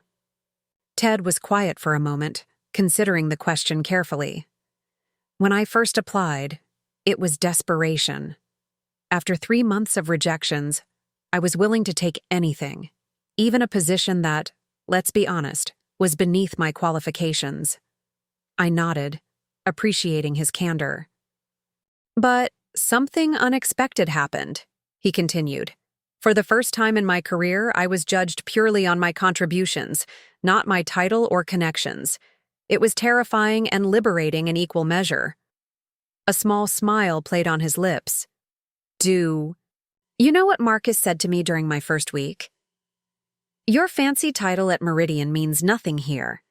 Show us what you can actually do. This surprised me. Marcus wasn't typically so blunt with new employees. He was right, Ted went on. At Westbrook, I've had to earn every bit of respect, every promotion, every opportunity. That hasn't been true since my earliest days at Meridian, before politics and positioning took over. He looked me directly in the eyes. To answer your question, this isn't a stopgap. It's the most meaningful work I've done in 2 decades. The sincerity in his voice was unmistakable. Whatever his initial motivation for joining Westbrook, Ted had found something he hadn't expected: purpose, challenge, and recognition based on merit rather than status. So, how would you feel about a C-level position? I asked. Specifically, Chief Financial Products Officer, overseeing all aspects of SmallFin and future financial technology developments? Ted leaned back, clearly processing the possibility. From a business perspective, it makes sense given our growth trajectory. The board would likely support it. He paused, his expression turning more personal. From a family perspective, is that something you're comfortable with? Having your once dismissive uncle in your executive leadership team? The question echoed my own internal debate so precisely that I couldn't help but laugh. That's exactly what I've been asking myself. Hence this conversation. Ted nodded, understanding. I appreciate your directness, Ashley. It's one of your leadership qualities I've come to admire most. He seemed to choose his next words carefully. If you do create this position, and if you consider me for it, I would want absolute certainty that it's because I've earned it, not because we share a last name. It would be, I assured him. The business case is solid, independent of our relationship. SmallFin has become central to our value proposition, and your leadership of that division has been exemplary. Then I would be honored to be considered. He said simply. But I would also respect whatever decision you make as CEO. As we walked back to the office, I felt a sense of clarity emerging from our conversation. Ted had genuinely transformed, not just professionally, but personally. The corporate executive who had once measured success by titles and compensation had discovered a different kind of fulfillment in building something meaningful. There's something else I've been meaning to tell you, Ted said as we waited for the elevator. I received a job offer last month, SVP position at First Capital Trust, overseeing their commercial banking division. This revelation caught me completely off guard. You didn't mention it. Because I declined immediately, he replied as we stepped into the elevator. It would have meant a return to traditional banking, more money, bigger title, all the things I once prioritized. He pressed the button for our floor. But after experiencing what we're building at Westbrook, how we're actually changing the financial landscape for small businesses, going back to traditional banking would feel like a step backward, not forward. When we returned to the office, I found an email from James Chen requesting a call to discuss Westbrook's leadership structure ahead of our next funding round. The timing seemed almost orchestrated, though I knew it was simply the natural progression of our company's growth. During the call, James raised the exact point I had been considering. With SmallFin's expansion, have you thought about creating a dedicated C-level position? The investment community would respond positively to that kind of specialization in your executive team. I've been exploring that possibility, I confirmed. We have a strong potential candidate internally. Theodore? James guessed immediately. The board would be supportive. His leadership during the data crisis was impressive, and his financial products strategy has proven sound. After ending the call, I sat at my desk, reflecting on the journey that had brought us to this point. The uncle who had dismissed my business as a hobby at Thanksgiving dinner was now being considered for my C-suite, endorsed by our lead investor, and respected throughout the company. Life had a peculiar way of coming full circle, though never quite in the pattern you might expect. The next morning, I submitted the formal proposal to create the Chief Financial Products Officer position to our board of directors. The decision wasn't about vindicating my past or humbling Ted further. It was simply the right next step for Westbrook Innovations. That the professional and the personal had aligned so neatly was perhaps the most surprising development of all. 1. Year to the day after Ted first walked into Westbrook Innovations as an operations associate responsible for the mailroom, we gathered for Thanksgiving dinner at my parents' home. The symmetry wasn't lost on any of us. The same holiday, the same dining room, but circumstances transformed beyond recognition. "Everyone grab a seat," my mother called, carrying a beautifully roasted turkey to the table. "Thomas, will you carve?" Father took his position at the head of the table, carving a knife in hand. "I've been practicing all year for this moment," he joked, making the first precise cut. "Better than last year," my Aunt Patricia commented. "Remember how you mangled that poor bird?" The casual reference to last Thanksgiving hung in the air for a moment. Ted and I exchanged a brief glance, a silent acknowledgement of how much had changed since that fateful dinner. The board had unanimously approved the creation of the Chief Financial Products Officer position 2 weeks earlier, with Ted's appointment announced the following day. The industry response had been overwhelmingly positive, with several financial technology publications noting Westbrook's strategic elevation of financial products within our organizational structure. "Before we start," my father said, setting down his carving tools, "I think it's appropriate to share what we're thankful for this year. It's been quite a journey for our family." He raised his glass. "I'll begin. I'm thankful for second chances and new beginnings. For family members who find ways to work together despite their differences." His eyes moved meaningfully between Ted and me, and I resisted the urge to roll mine. Dad had been particularly pleased by Ted's rise within my company, seeing it as validation of his long-held belief that family should stick together in business. "I'll go next," my mother said, smiling warmly. "I'm thankful that my brother and my daughter found a way to combine their talents. I always knew you two were more alike than different, both stubborn, both brilliant in your own ways." Ted laughed softly. "I think we've established that Ashley's way had more foresight." "Your turn, Ted," my father prompted. Ted set down his wine glass, his expression turning thoughtful. "I'm thankful for humility," he said after a moment. "Not the kind that comes naturally, but the kind you earn through being wrong, through having to start over." He glanced at me. "I'm thankful that when I needed it most, I found not just employment but purpose, in a place I least expected it." The sincerity in his voice silenced the table. This wasn't corporate pleasantry or family diplomacy. This was genuine reflection.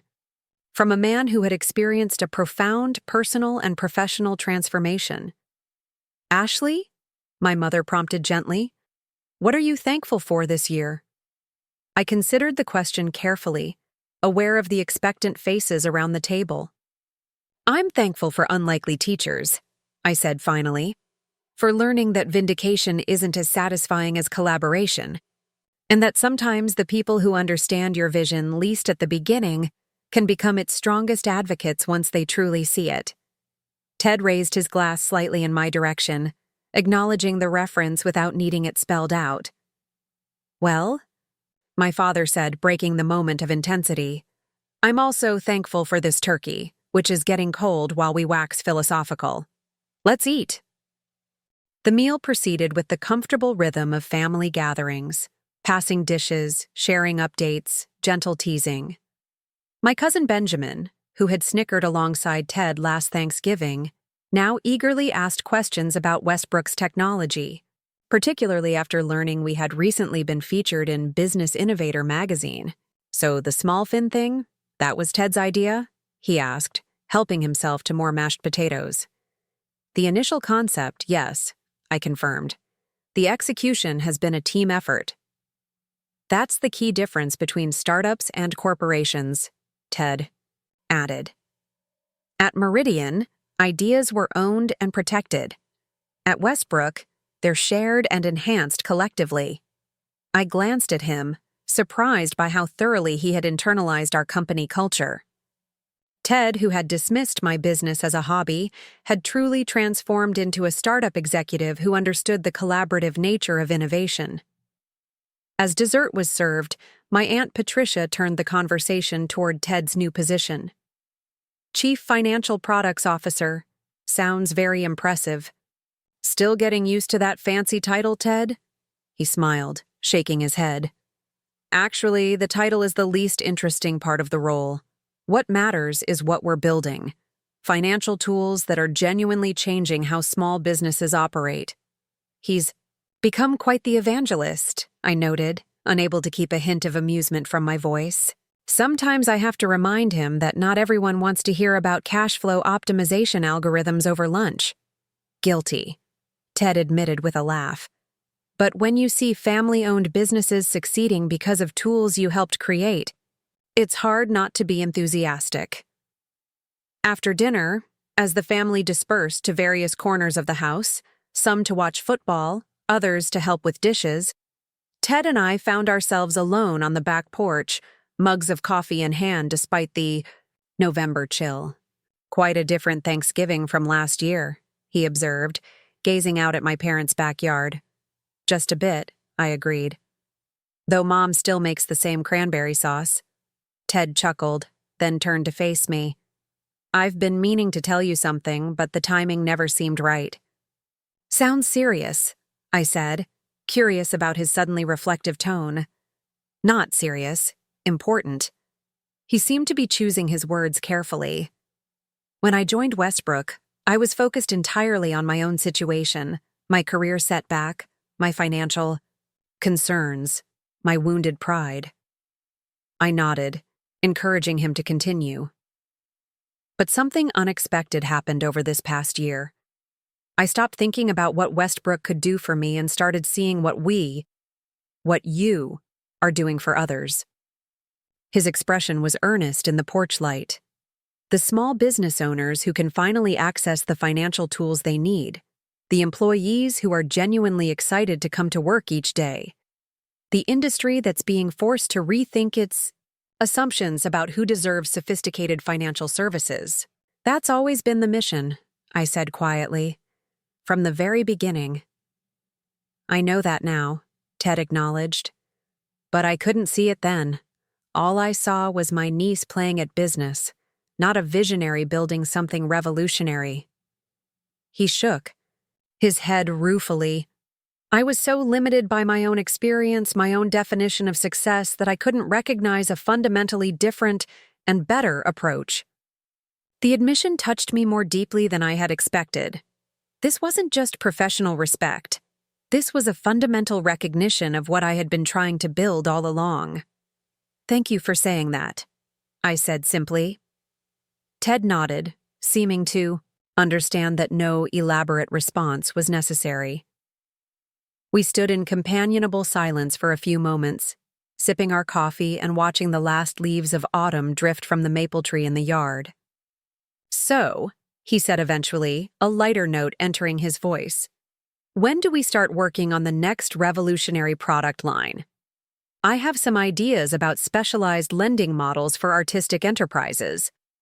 I laughed, recognizing the familiar enthusiasm that had transformed Ted from reluctant mailroom employee to passionate financial technology advocate. "Let's get through the holiday season first, but I'd like to hear those ideas in January." As we headed back inside to rejoin the family, I reflected on the improbable journey of the past year. The uncle who had dismissed my business as a hobby had become not just an employee, but a collaborator, a champion for our mission, and ultimately, a leader helping to shape our future. Life rarely followed a predictable path. Sometimes the most valuable partnerships emerged from the most unlikely beginnings. Sometimes the people who understood you least at the start became your strongest allies once they truly saw your vision.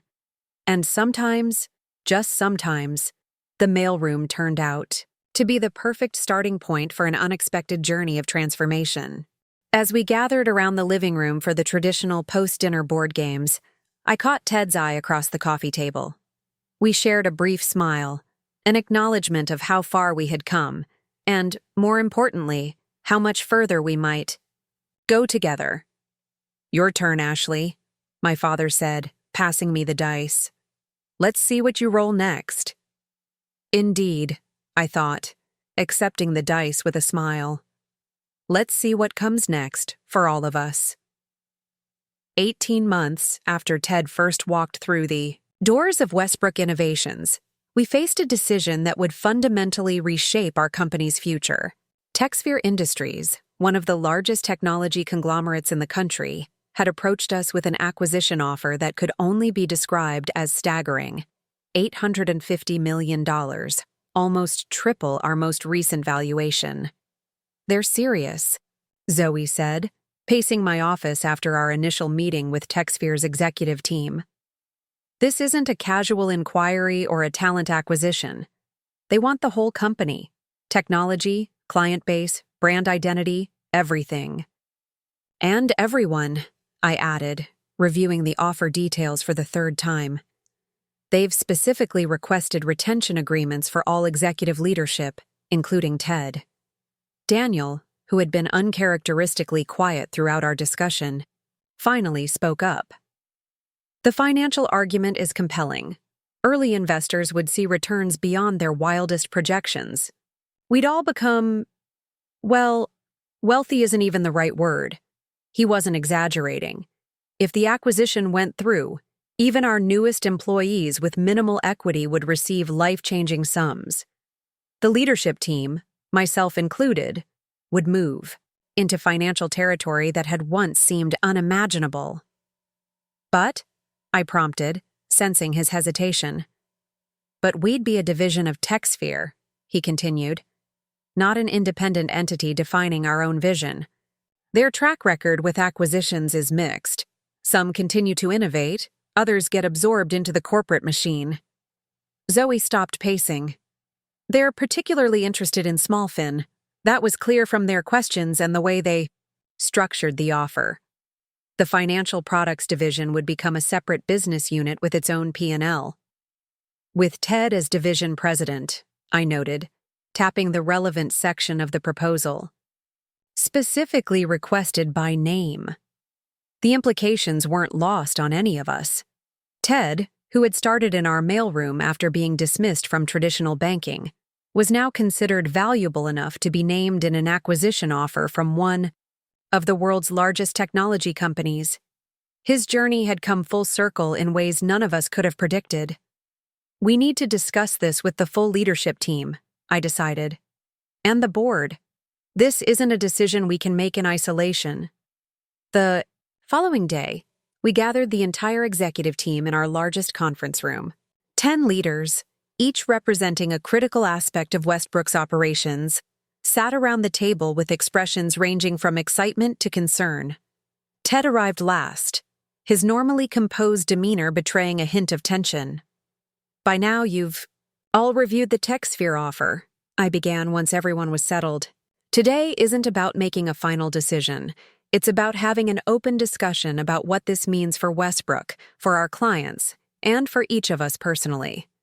Marcus, our operations director, spoke first. "The financial terms are extraordinary. We'd be irresponsible not to consider it seriously." Vanessa from legal nodded. "The structure is clean, too. No unusual contingencies or clawbacks. They're prepared to pay premium value for what we've built." "But what happens to our vision?" asked Mia, who had risen from junior developer to lead our core platform team. We started Westbrook to democratize technology for small businesses that get overlooked by the giants. TechSphere is one of those giants. The conversation continued in this vein for nearly an hour, weighing financial upside against mission alignment, personal benefits against collective impact. Throughout the discussion, I noticed Ted taking meticulous notes, his expression thoughtful but unreadable. "Ted," I said finally, "you've been quiet. As the potential president of Smallfin under TechSphere, your perspective is particularly relevant." He set down his pen carefully. "I've been on both sides of this equation," he began. "At Meridian, I was part of the team that acquired smaller financial institutions, always with promises about preserving their unique value, always with the reality of eventual absorption into our corporate structure." The room quieted, everyone recognizing the value of Ted's unique perspective. "The offer is generous," he continued, "life-changing for everyone in this room and throughout the company. I would be lying if I said that doesn't matter." He glanced at me briefly before addressing the entire group. "But I've also experienced something at Westbrook that I never found in 30 years of traditional banking. The ability to build something that genuinely improves people's lives, not just shareholders' portfolios." He gestured toward the windows, overlooking Boston. "Every week, I receive emails from small business owners describing how Smallfin has transformed their operations. The florist who secured inventory financing during the wedding season, the independent bookstore that survived a cash flow crisis. The family restaurant expanded because our tools helped them optimize their financial planning." His passion was evident in his voice, surprising even those of us who had witnessed his transformation over the past year and a half. At TechSphere, Smallfin would likely remain profitable. It might even grow faster with their resources behind it. But would it maintain its soul? Would it continue to prioritize the smallest clients with the greatest needs? Or would it inevitably shift toward larger, more profitable segments? He shook his head. "Those are the questions I'm wrestling with." After Ted's comments, the conversation shifted noticeably. Financial considerations remained important, but the discussion expanded to include our broader impact and the control we would surrender in an acquisition. When the meeting concluded without a clear consensus, I asked Ted to stay behind. Once everyone else had left, I closed the conference room door and turned to face him.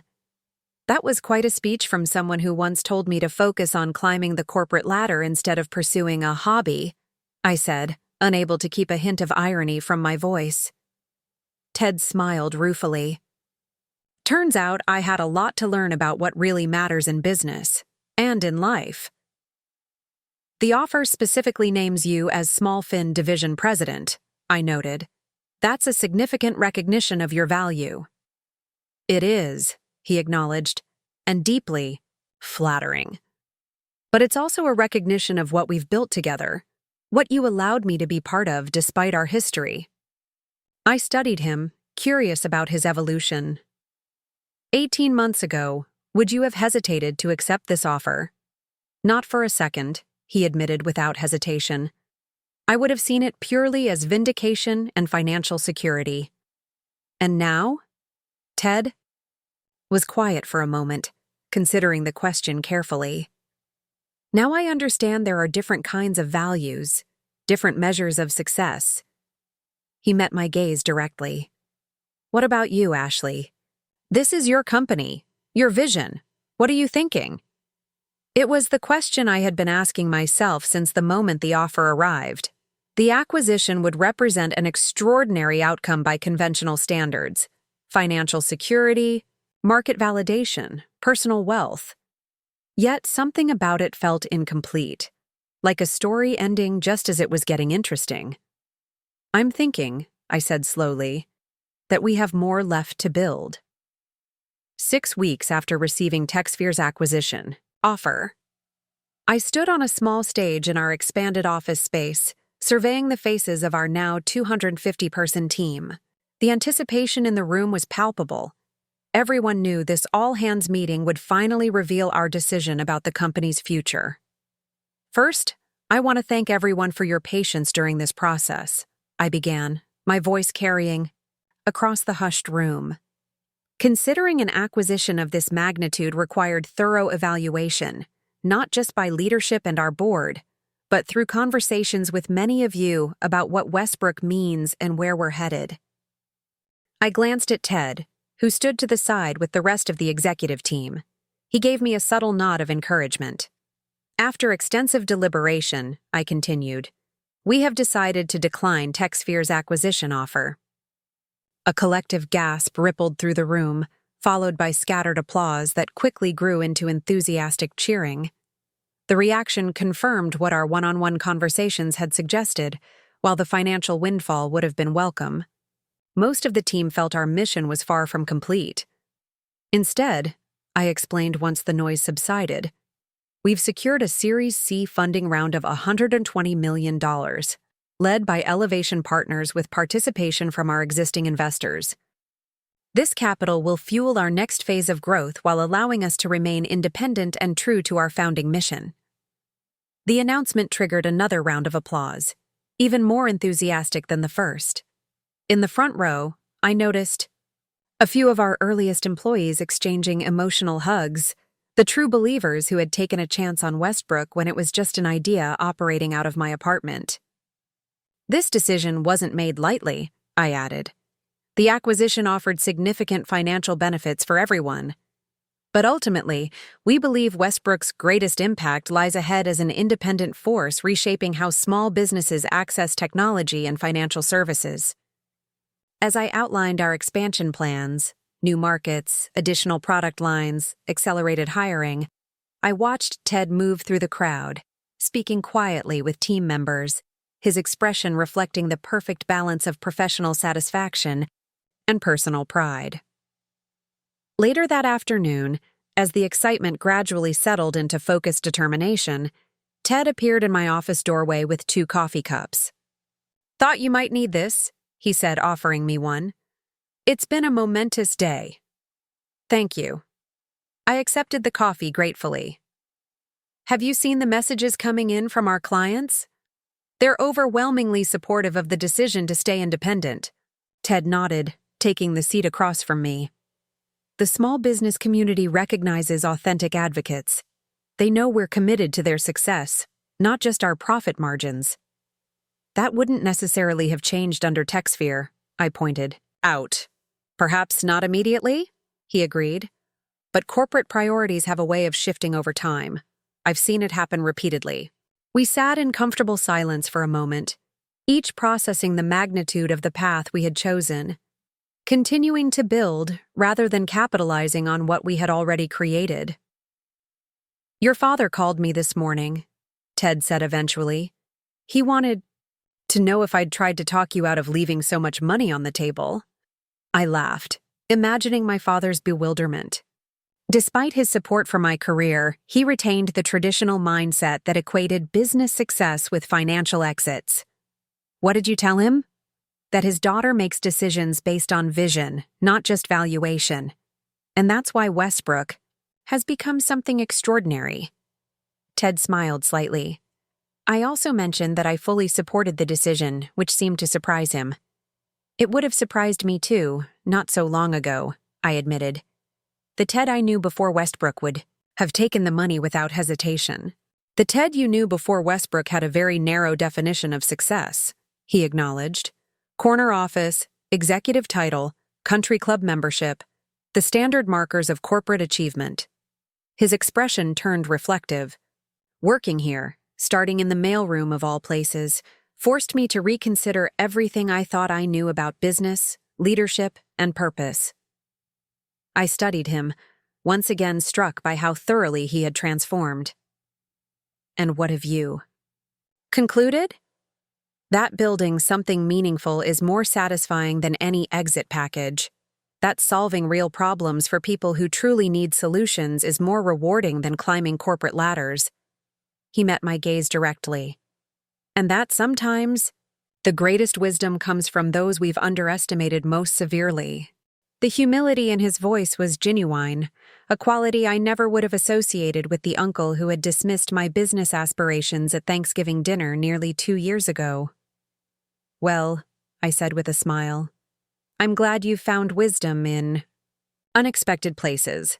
We're going to need every bit of it for this next growth phase." The following Monday, we gathered the executive team to map out our expansion strategy. With the new funding secured and the acquisition question settled, energy levels were higher than ever. Ideas flowed freely as we outlined priorities for product development, market expansion, and team growth. Ted presented an ambitious vision for SmallFin's evolution, specialized financial tools for underserved business segments like creative entrepreneurs, immigrant-owned businesses, and rural enterprises. His passion for these overlooked markets reflected how completely he had internalized Westbrook's mission of democratizing access to powerful business tools. "This is where traditional financial institutions consistently fail," he explained, gesturing to his market analysis. "They build products for the statistical average, missing the unique needs of these specialized segments. But with our technology infrastructure and user-centered approach, we can create tailored solutions that actually address their specific challenges." As I watched him engage the team with authentic enthusiasm, I marveled at the journey that had brought us to this point. The uncle who had once dismissed my business as a hobby was now one of its most passionate architects, helping to expand its impact in ways neither of us could have imagined. Later that evening, preparing to finally leave the office after an exhilarating but exhausting day of planning, I found a small package on my desk with a handwritten note from Ted. "Ashley, 2 years ago, I made the mistake of dismissing your vision as a hobby. Today, I'm privileged to help build that vision into something that's changing thousands of lives. Thank you for the opportunity to be part of this journey.